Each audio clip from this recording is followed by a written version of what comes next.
welcome back to Going Corn, a special episode here. We got a little bit of a crossover event today. We got the Strike Zone. Crossing over? Yep. The Strike Zone and Going Corn put together because we got the Detmars here with us and we got Caleb. So, anyway, yeah, this is the only way a Strike Zone gets put out, apparently, but that's okay. Oh, wow, shots. This is early. We're not even a minute into it, Greg. So, let me introduce Coming to you from the shittiest Fairfield Inn I've ever stayed in.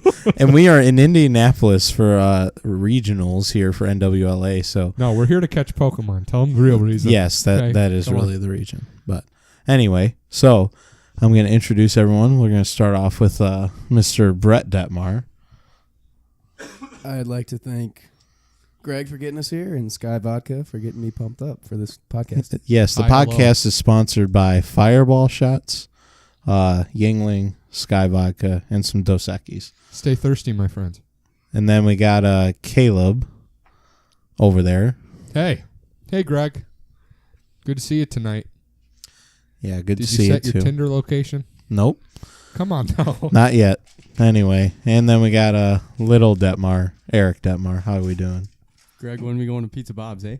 Oh, I don't know. That's kind of far away. Pizza Bob's. It's a little far away. Oh, but Waffle House is the play, though.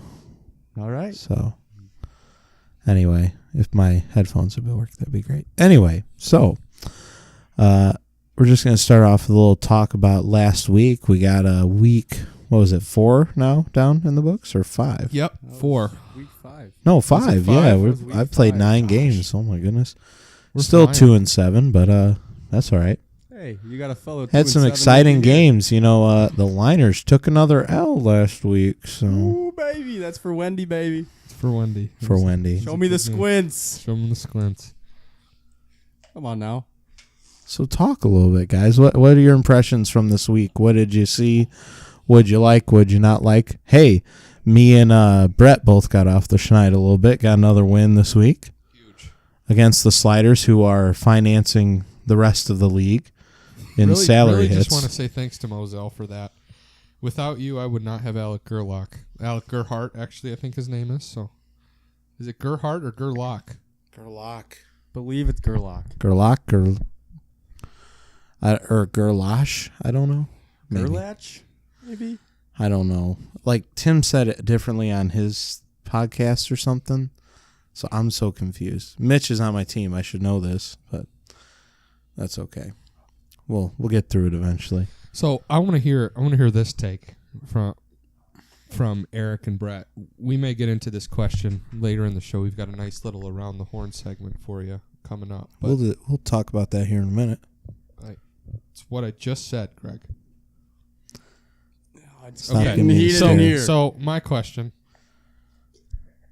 is, we're halfway through the year. We're getting a chance to really see some emerging teams. Give me your biggest surprise so far. Somebody or some team or something that's just jumped out at the page to you. Eric, you want to start us off? Yeah. I think one of my biggest surprises this year is the Sultans of Soy. Now, I know they haven't had Micah for a few games now, but I think that's how they stay on a winning streak. That is how they keep winning. But I think the way that John Enningerberg has played has actually surprised me.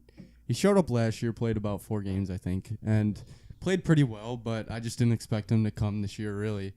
I didn't know how he's usually a pretty relaxed guy, so I didn't know how he was going to show up and how well he was going to play, and I think he's really owned his spot. He knows where he is with Robbie, and I think them two have really taken the lead there with the Sultans, and I think that's why they're one of the best teams in the league record-wise right now. So I think that's one of my biggest surprises. Yeah, I can see that definitely. Greg, what do you got? Biggest surprises from this season so far, midway through. I don't know. It's starting to come into shape. We talked on the last episode about like me saying that everyone still kind of wasn't in their groove yet, but this was the first week with Kermit players, so it was interesting to see. So I think that's going to be interesting to play out. But the Clams are not looking good right now. They lost 2 last week. They've, I think Matt's arm is still kind of in shambles a little bit. He popped it out during batting practice. He said he went to a chiropractor, got it popped into place, and they took a swing during batting practice for the game. And out it went. So, I don't know. Caleb, how about you? Ooh. Or Brett, either one. We haven't heard from Brett in a while. He's been busy on the phone. Honestly, I know a lot of you guys are going to shy away from this, but the Lake County Liners. You kidding me? I know this is the answer that he's looking for. Yeah, well, I don't want to stroke his ego any more than it is. No, Caleb's a great player, but I didn't expect him to be at first place. We're almost halfway through the season. We're at week 5 out of 11. So we're basically halfway. And they've surprised me. I mean, I know Caleb can carry a team, but you need a full team to win games. I can't say I called it, but I did. So there's that. Yeah, I mean, props to you. He's pulling together people that aren't that skilled. They're rookies this year. No, And well, he picked up Justin Beckinga. Yeah, well, technically, if from Leroy's stats, they will be rookies, but they're not new to the league. Yeah, that's what I meant. So stat-wise, they're rookies. They have no experience, and they're sitting at number 1. Good for him, and they're a force to be reckoned with. And he's going to make some moves. He's got cap space. Yeah. We all said before the season even started, he's going to have no cap space. He can't pick up anybody good. And he had the most cap space to start the year, and now he can pick up a decent player for his 4th as well. Yeah, that's just, again, just want to extend my warmest thank you to Jordan Moselle for his lack of ownership, really. I mean, at this point in the season, man. that's been deep a big shots. move for it. Well, you too, so Jeremiah. Stop. So there you go. Thanks. And also giving Eric I've Robb, had thanks for that. no penalties except for that Happily one accepted week. Rob into my lineup. My biggest surprise. So I think we're going to touch this topic at some point, but my biggest surprise just has been, again, what we had talked about last year is with the cap. There are a lot of good players right now floating around that are not going to be solidified onto a team. Public service announcement: the salary cap needs to be raised. Yeah, there's just way too many good players. We're going to talk about that at some point, but just the biggest surprise for me is that a guy like Kyle Reinhart, a guy like Brian Travis, is floating around on a Kermit roster. Those two are legitimate. That's a legitimate 4 and a legitimate 3, but that play above their skill level, and because of the way our cap system is, they're not on a roster, which is a damn shame. Now, this is, again, you have to be able to weigh the pros and cons. I understand why the cap space is where it is. I mean, you get really good guys in the league that can dominate. I mean, guy like Marty, guy like Eric right now with how he's playing, I mean, they're going to have a huge advantage with the salary cap raise. But for the best... For the league to be competitive, I think the cap, at least it has to be a discussion next year that it has to be raised. But. Well, so that kind of was going to wrap up our thoughts because we need to move into kind of the next parts. But since we're all here for one thing, and that's regionals, let's talk a little bit about that and the relationship. Regionals? Between, what are those? Yeah, I know. Oh, my gosh, that intro is... I don't know what regionals are. I did hear the intro. I've not listened to the full podcast, but that intro was crazy for that show. I've been to one regional, and in that regional, 2 things happened. We beat Greater Cincinnati like 18-0, and I thought Andrew Sitter had heat stroke. I don't know if you guys remember that. Was that the start of his downfall? That was in Morenci. That might have been it. He may have lost a lot of steam there, but I'm telling you, when he sat down on the bench, Suze was fanning him with a towel. I thought it was quits for him. We were going to have to take him to Morenci Hospital, a.k.a. Carl Coffey's basement. That's where we were going to have Michael to take Sessions' Sitter. house? No, we weren't going to take him to Sessions' house. Carl's had to fan himself off plenty of times in that Morenci heat. Anyway, so Brett and Caleb are actually on the Griffle ball team. Yep. Your thoughts? Are you excited? What are you guys looking forward to this weekend? Am I excited? With Griffle ball? No, I'm not excited to be here at regionals. I would rather have skipped it and gone to nationals, which was what we're going to do. But I'm excited to play with Griffle ball, but I want to go to Morenci. I have my sights set on something bigger than that. Those are my thoughts. You turned that around because it almost sounded like you were saying, "Yeah, I didn't want to play this regional. I just wanted to play for the national team only." Anyway, Brett, how about you? I am excited. I mean, regionals is regionals, and I know that we sound stuck up when we say that, but we've placed 7th both times, so we should be going straight to nationals. I'm just excited to have a little bit of a round one. That with was these the guys. Leroy Legends that finished 7th, Yeah, not Griffle Ball. You're not wrong. I'm just excited to have like a kind of like a pregame with these guys for the national tournament, and get to know them, build some camaraderie between them, because we already had our camaraderie in the Legends Ball Club, and we barely know the Griffle Ball guys. So I'm excited to play with them and see what they can do. And we have some hitters on this team. We sucked at hitting last year at nationals. And Yeah. I hated it because me and Caleb and Eric, we pitched our hearts out, and we did really well, but we had no hitting behind us. So I hope that Jackson and Tucker and these guys can at least put the ball in play and make something happen. Yeah, for sure. I mean, I don't know if Caleb gave it his all at nationals last year. He Yeah, you could have. kinda- He should have pitched 11 innings. Caleb, but, you definitely slouched a little bit against Hess. That's really, You shouldn't have given up any runs, and then we would have just won the game. You know. yeah, really wasn't your best performance, I have to say. Oh, anyway, so we're gonna keep this moving to the next part of our show. So we got a little something special for you since we're kind of combining shows here. We're gonna do a around the horn style, around the horn, not like the PTI session. What about horns, Greg? Honka honka, what? Honka. Honka, honka, Greg. Anyway, That's naughty. so Honka, honka, tonka. here's what we're gonna do. So, huh? The Taka narwhals? Oh, No, not yet. the noble narwhals. Is what Yeah. Noble narwhal. the Taka narwhals. Sorry. Well, I mean, if you had a mic instead of just yelling across the room, that'd be nice. The But Taka narwhals. could you stop? Taka narwhals. That is pretty much what they are. No, there was just 2 of them. 2 of them. He was a little preoccupied with one girl out of the 10 he's talking to. Anyway, so we're going to go around the horn, and this is how it's going to work. I'm going to be the moderator. I'm not going to participate in these discussions. It's going to be Brett, Eric, and Caleb. Hey, Greg. And I'm going to give them points based on their how I think they're doing. So Caleb will get 0, that's for sure. Anyway, so what we've each done is we've come up with 2 questions each. Now, we'll ask those first questions in the first round here, and then after this round, somebody will be eliminated, and then the other questions will go for the last 2 people. The loser of the whole round has to sleep with Greg. I mean, that's not a terrible So thing. I'm going to lose on purpose. Okay. There we go. All right, so I'm going to Hot take. shuffle. Greg's a cuddler. I'm going to shuffle up these. Confirmed by Cards. Kyle Reinhardt. Confirmed by Kyle Reinhardt. Greg is a cuddler. Yeah, okay. That's I don't know clam. if he ever confirmed that. But anyway, let's see. What are we going to start with?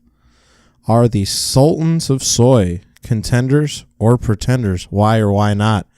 Eric Detmar, let's start with you. I'm going to have to go with pretenders on this one. They've played pretty much their entire season without Micah Hescott.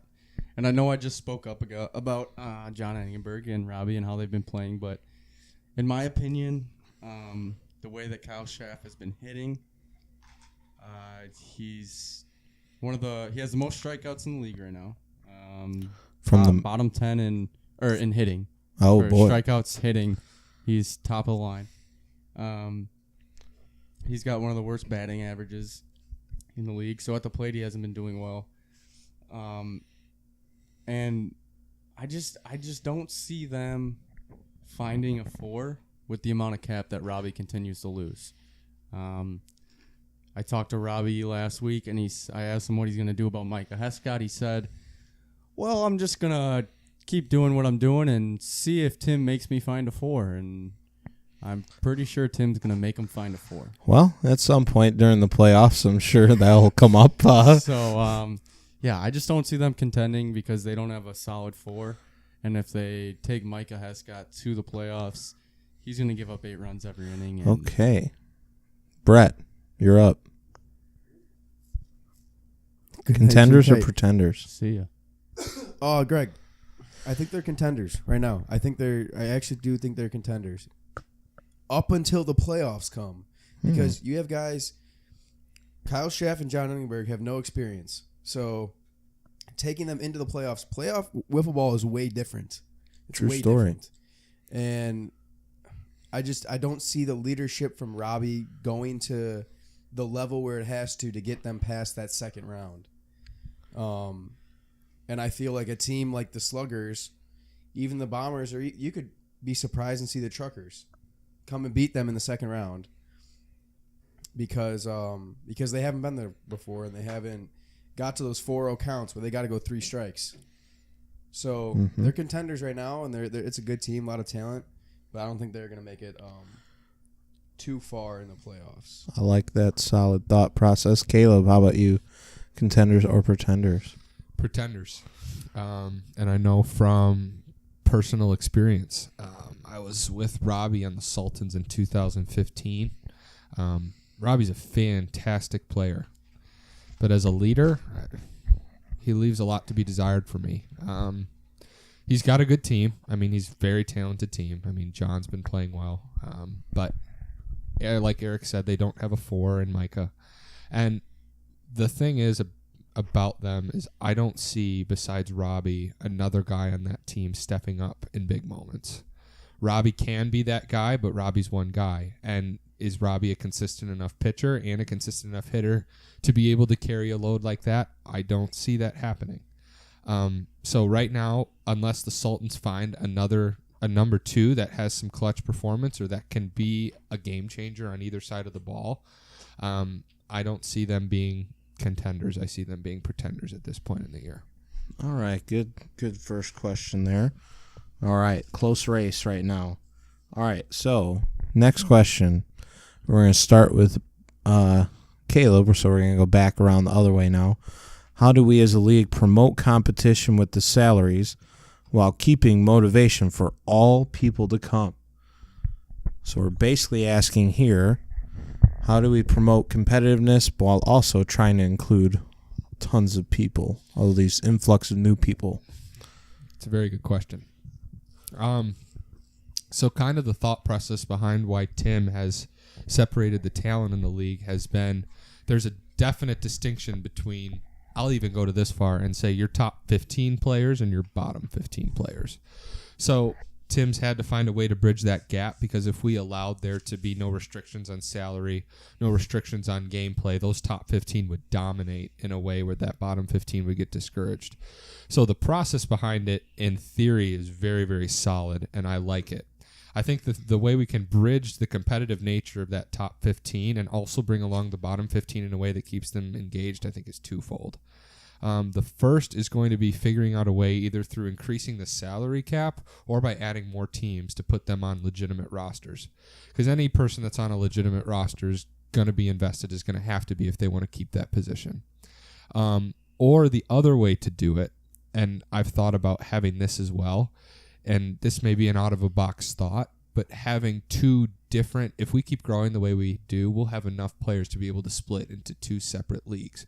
We do a competitive and a recreational. So we have a group that is specifically focused, a smaller group, playing competitive in that way where it's fast pitch, all the Leroy rules still apply, but potentially splitting it off into more of a recreational sense, in that it's not all about the winning, it's not all about salary, it's not about doing that if we get more people. So out-of-box thought, but an example of something we could do potentially to cater to 2 styles of play. We're going to go to Eric now, because Brett was the one that came up with this question, so we'll save him for last. So, Eric. All right, so with that school of thought, switching it into 2 different leagues, kind of, not 2 different leagues, but 2 different styles of play, I'm going to have to disagree with Caleb. I think that a majority of the people that come to our league are looking to win. I look at someone like Robert Warren, who I just got on my team, $13 salary, so obviously came in the league and wasn't the greatest player, but I know week in and week out, he's always there to compete and to win. And whether or not he's the best player there or not, he wants to go there and he wants to play the best and he wants to try to beat the best. So in that aspect, I think we have to keep it as one league. But to go back, kind of answering that question on the salary cap, I think that it has to be a salary cap boost is really the only way to do it, because like Caleb was talking about earlier, the Kyle Reinhardt's of the league, the Brian Travis's of the league, they need to be on teams. Guys that come every week that are solid players that can play on both sides of the ball and have dedicated themselves to this league, especially Kyle Reinhardt. They need to be on teams and they have to be they want to be competitive. So I think that those guys need to, or that's what needs to happen. We need to get a salary boost, and I think that would help a lot of these gaps that are happening with the $15 players and then the $40 players. We got to get these $25 to $30 players on rosters. For sure. Now, Brett, rounding off with you, what is your thoughts then on how we keep this competitive while also trying to get all these new people in with the salary cap? Yeah, I guess I'm going to sort of disagree with both of them, because for Caleb, I don't know. I feel like when you get a bunch of 16 to 30-year-olds together, it's hard to make it recreational because we're 16 to 30-year-olds. But I know what he's talking about, because you have some guys that come there and they just want to play. But at the end of the day, people like Kyle Reinhardt that aren't the best, he still wants to win. Like, he's still a guy. He's still got a lot of testosterone flowing through him. Still a guy. Yeah, it's and we're guy. When we're Hey, out guy. there, Hey, when we're guy. out there, we're guys being dudes. And with Eric, I mean, yeah, I know, I understand like salary boost and everything, but if your salary cap is boosted, then you're gonna leave behind the bottom sector. Like so the Robert Warrens and Justin Deckingas are not going to be picked up. The only way that we can do it is to split into a few more teams, and I say you drop the Kermit roster down to 5 people, so you can have a decent like 3 more teams. And then you just have to either make more fields, which is the hard way to do this, or play on 2 different days.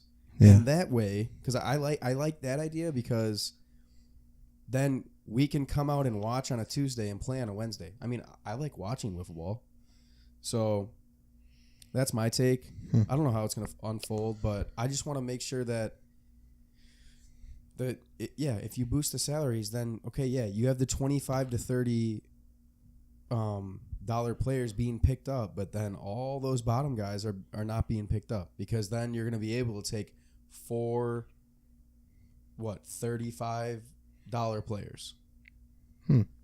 Good points there. I have actually a point to make. I know I'm not part of this thing, but thoughts on maybe Greg. doing something about expanding the lineup to where you could play 6 people in a week. You still have all your people, but make it a maybe more maximum salary cap so you could play all 6 of those players each week. And I get it. I mean, you might, from the competitive side, that would be a little tough. And I see Brett shaking his head. Yeah, because that would be the main detraction. But what do you guys think? Well, the downfall of that, because then you're getting you're getting like 60% of your at bats that you get now if you add 2 more players.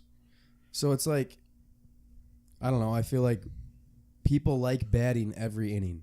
Yeah. They like that. And I know we like talking to people on other games, other teams, but I like the fact that you play 4, you're always in the game.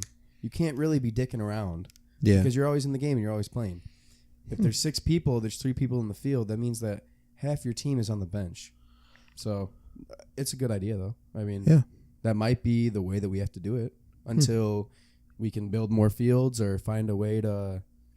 I think it'll be tough on Tim to do 2 days, too. So there's downfall to mine as well. Yeah, I don't know if we could do that, but just some food for thought. So, third question here. I got a question. Last thing I want to say is that food for thought as good as Pizza Bob's?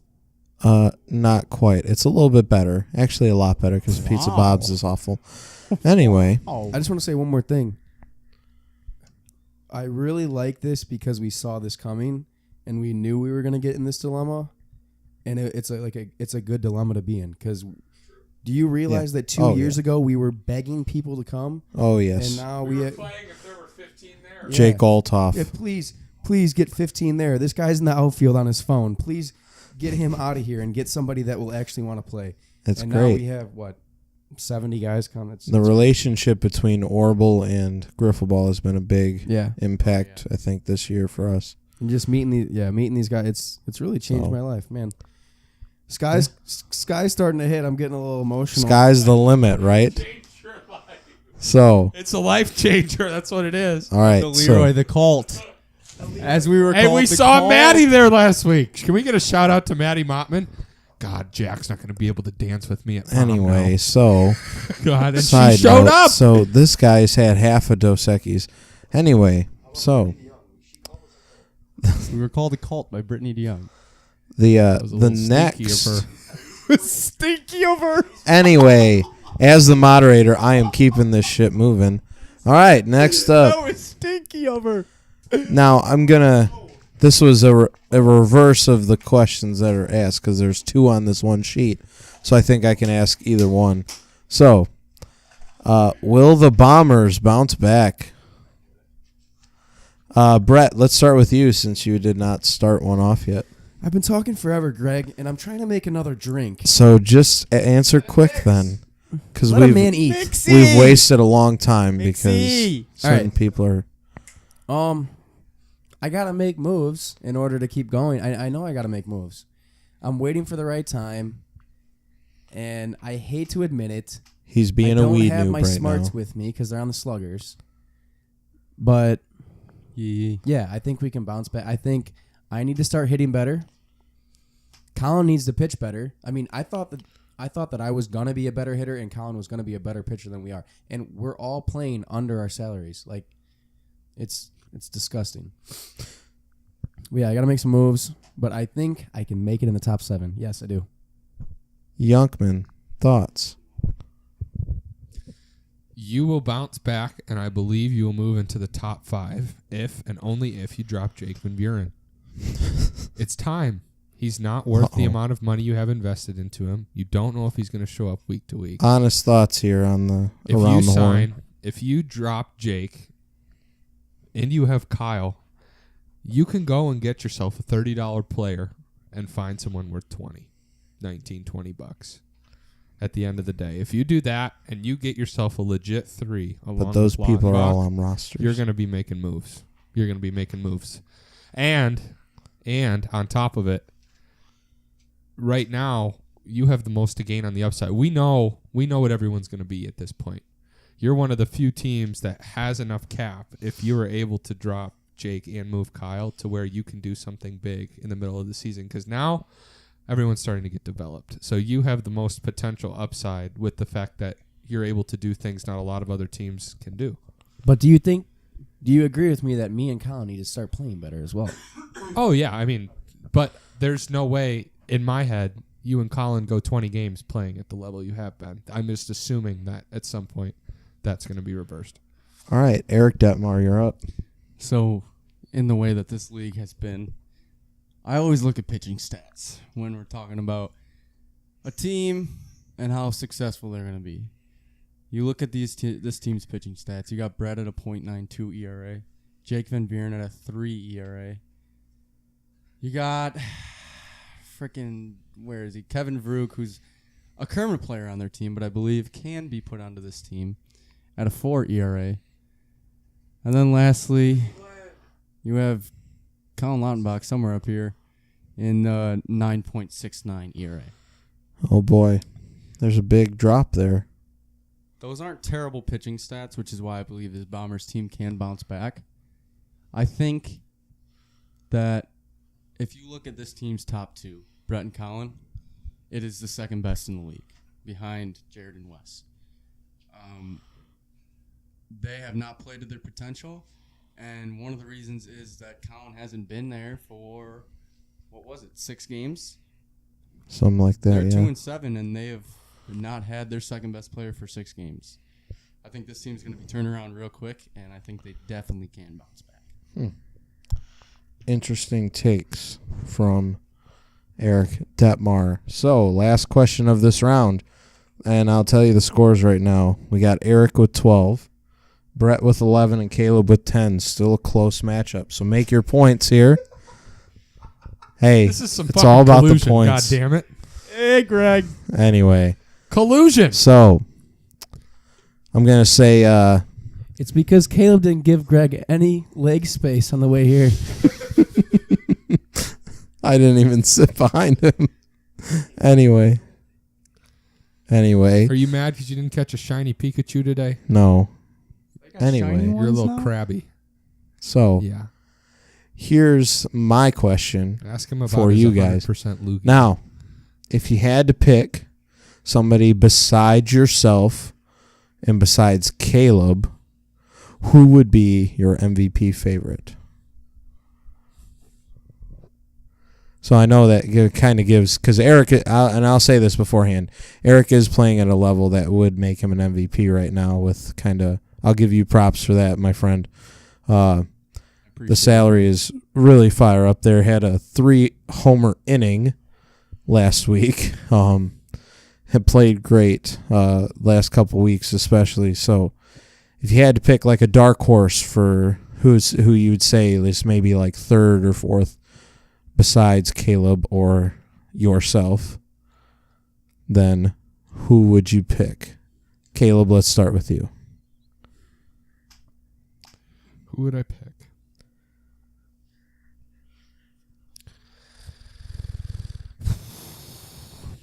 I'm going to say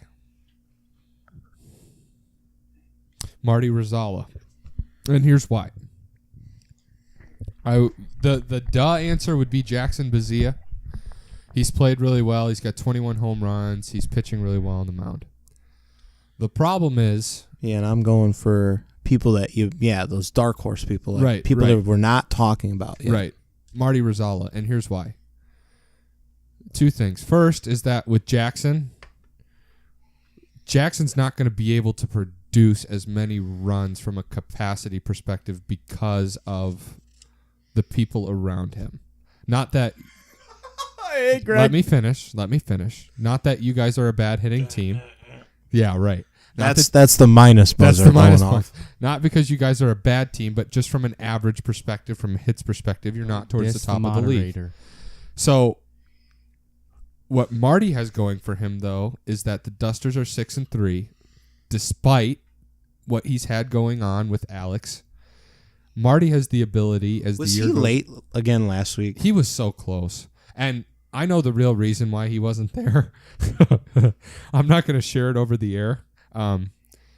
Let's just say his apartment was involved, and whenever Al's apartment is involved, there is something sketch going on behind the scenes. But Marty, if he can make good roster moves, has somebody in Alex that could potentially get on base, can get a 3 or 4 that will get on base, and Marty has the ability to make big plays. If he keeps pitching the way that he's pitching, if he keeps hitting the way that he's hitting, and the Dusters keep getting better as the year goes on, as long as they keep getting people in positions to score and let Marty drive him in, that MVP race is going to be something that he can close in on. Now, if Alex falls off, if he can't find a 3 and 4, I'd say that MVP is much further out of the picture. But Marty's a guy with options, and if he makes the right moves, Marty could set himself to be in the MVP race. For sake of time, let's move on to the next person. Who wants to go next? I'll go. All right, Brett. I'm going to say Wes. Good What do you pick. guys think? We'll back it up. Okay. I want to hear your points, sir. Yeah, hear my points. That's how you're going to get points on this show. You have Jared, who can get on base. He's a home run leader. He's a strikeout leader, top 5 strikeouts. And he has one of the lowest ERAs, I'm pretty sure, as well. Let me check that. Yeah, he's struck out yeah. like probably like almost 90% of hitters he's faced in the last 3 he weeks. actually has a 2.5 ERA. So that will hurt him because you have like 5 guys under 1. No. I'm sorry. You have five guys under 2 ERA. I just think that his pitching is where it has to be, and on the slow pitch he can hit. So I don't have many points. I just feel like he is going to be a contender that might sneak up on us, along with Marty. I agree very much with Caleb. Okay. But it's going to be somebody in this room. So Greg Yearling is the answer to that question. Are you kidding me? I winked at you. I know. Yeah. Eric, it's up to you to determine who's going to be moving on and who is not. So, there's one guy that we have not talked about a lot because we haven't seen him a lot. And that guy is John Gibson. You're right. Caleb knew that one was coming. He hasn't given up a run. He is second in batting average in the league. And I believe when he played for the Sliders, did they not go 4-0? The Sliders. Well, 3-0. 3-0. All right. Because they've got 3 wins on the season. They didn't lose a game with him there. And I think sometimes we lose the meaning of MVP, most valuable player. Who is the most valuable player? These Sliders without John Gibson, have they not won a game? Yeah. Well, if you had to take a vote between owners and players and stuff, I'd think he'd always be up there, but it's always based on the stats. So, that is always kind of a thing I think has held John back in that category. But you're right. So sorry. Keep on going. Oh, here. yeah. So I think John makes a good case. He's only played 4 games, so his salary. But the slow pitch softball has literally hurt him. Yeah, the slow pitch softball has physically hurt him. And the dancing probably didn't help either. The dancing might have hurt him as well. But yeah, I don't understand that. But anyways, 4 games played, 0 ERA, second in the league in average. We don't see his salary up there because he's only played 4 games. And I don't think he can be in the MVP race right now with the amount of games we played because it's not over half.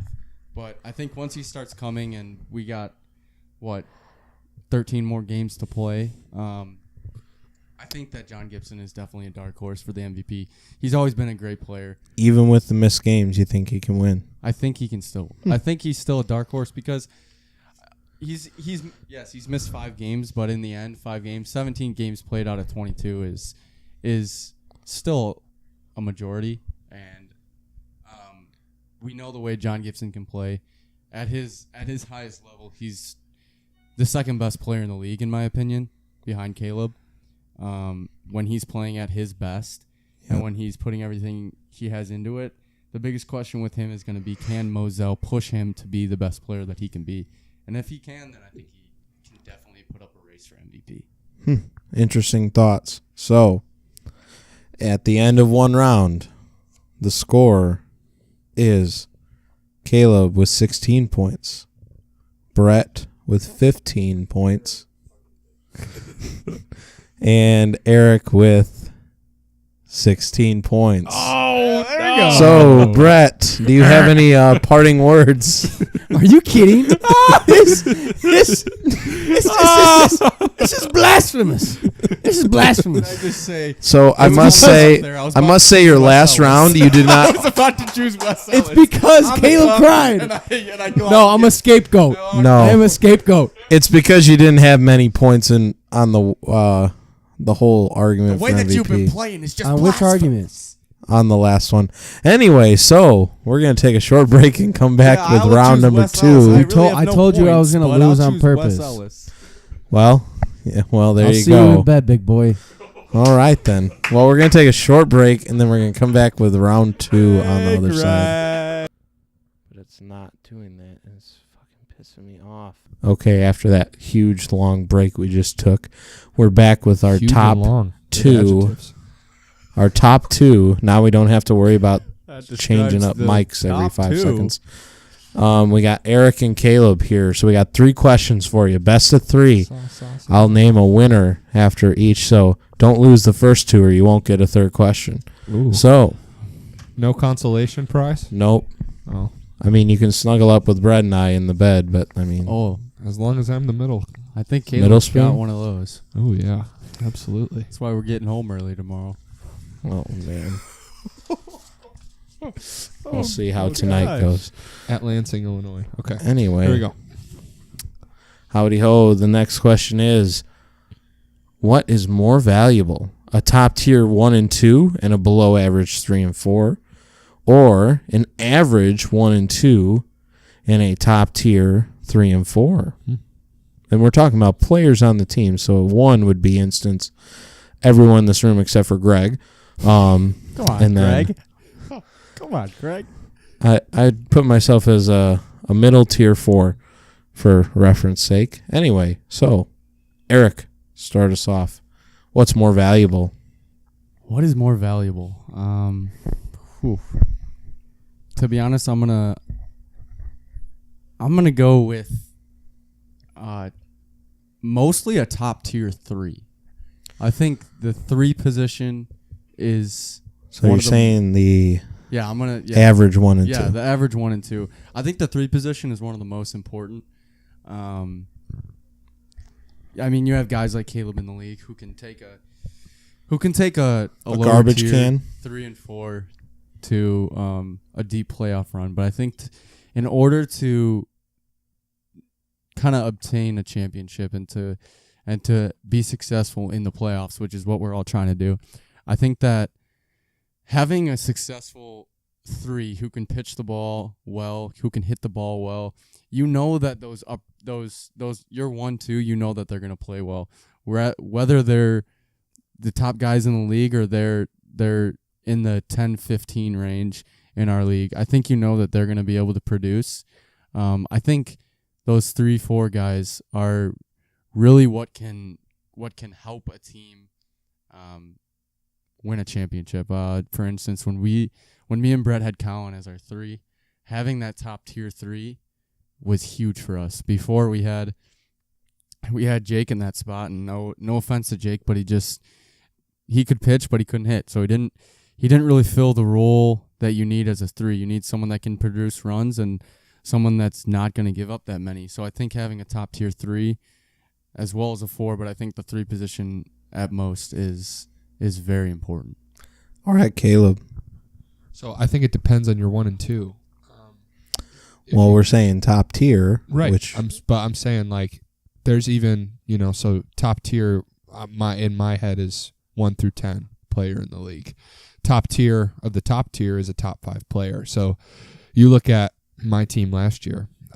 You go back to that series against the Bombers. I mean, me and John both had 2 opportunities to end the game.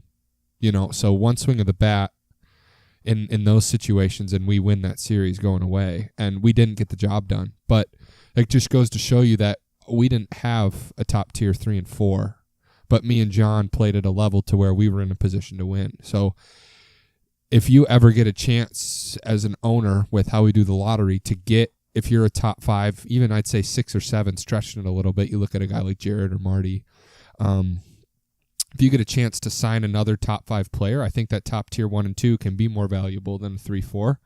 But for the majority of owners, I would agree with Eric in that the 3-4 is more important, and that was the difference in the series we had.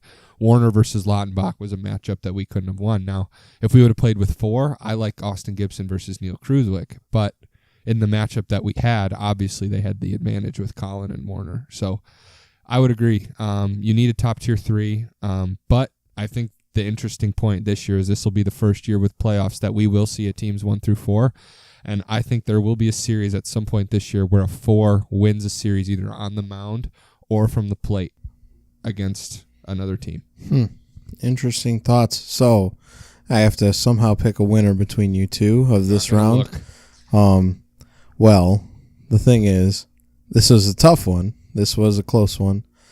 I'm going to have to give the edge to Eric in this round. So, all right. So, next question. So, Eric at 1, Caleb at nothing. Caleb, Hey, don't get shut out on this one. Ooh. All right. Can the Diamond Dusters keep up their play? Caleb, let's start with you. Ask Alex Friedman. Hmm. Because Marty, So you're saying it relies a lot on him. I'm saying it relies completely on him.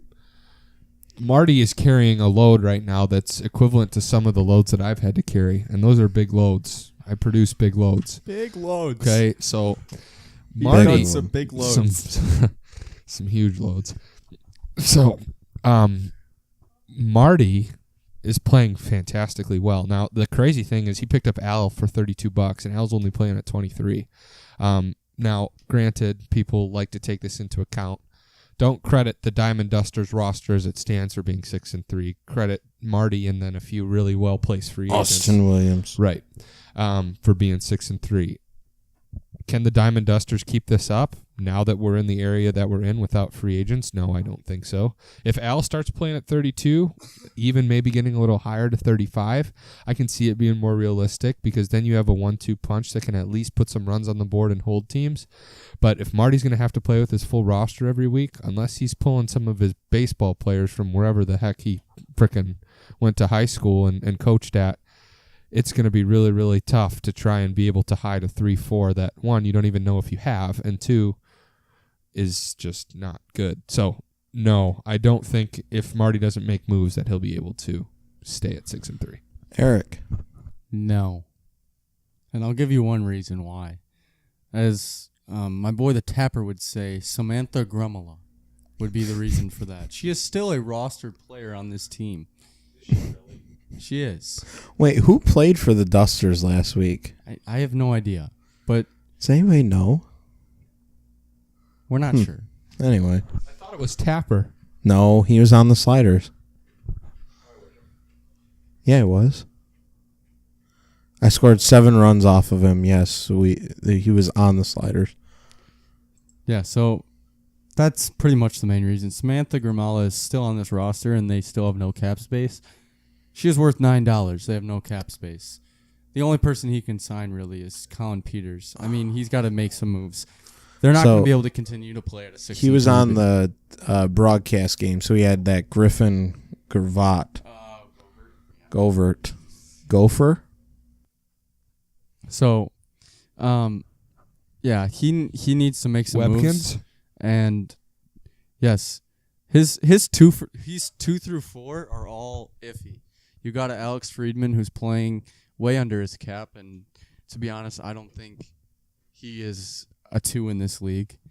You then have Jason Hilligans, who's hammered by the 3rd inning of the first game every week. So, I love the kid, but he's not going to be playing at his best when he can't see he sees 3 balls coming in from the mound. That's why he was dropped like third period French. Yep. And then you have Samantha Grimala. So this Dusters team can't keep up unless Marty makes some huge moves like Caleb said. So that's what I got. Anyway, so with that point, let's see. Well, with Caleb out of the room right now. Oh, there he is. Hi, bud.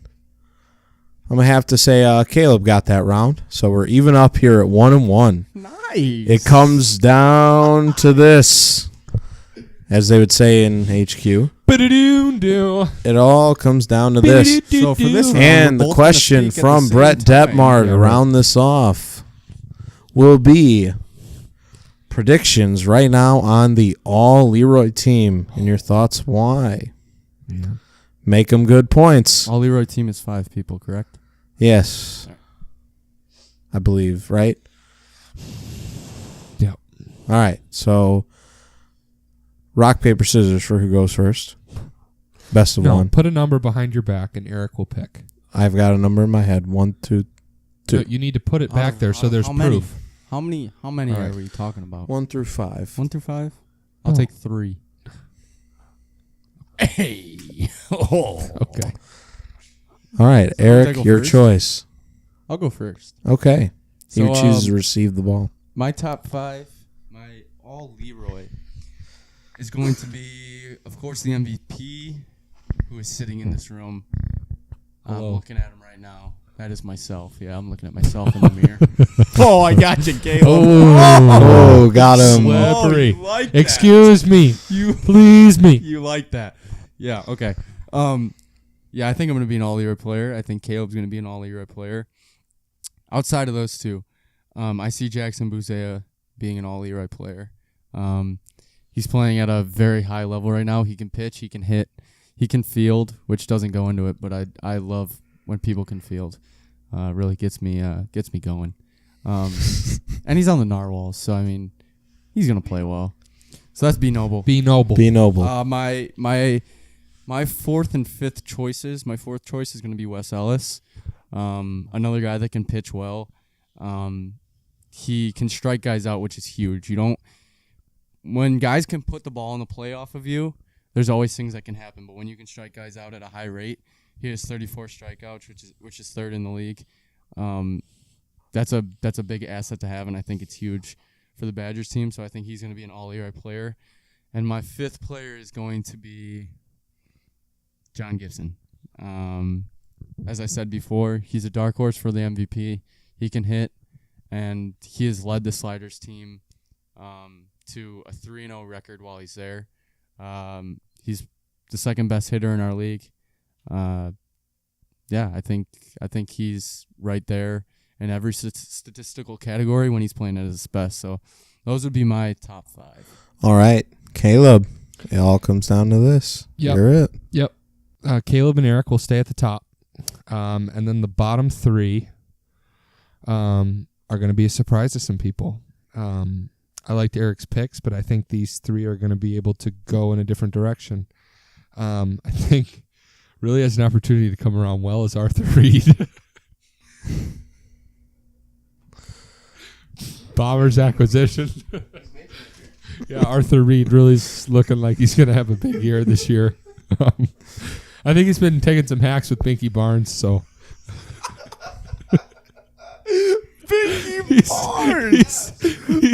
Barnes! He's been getting some hacks, and Big Francine's becoming a little top. So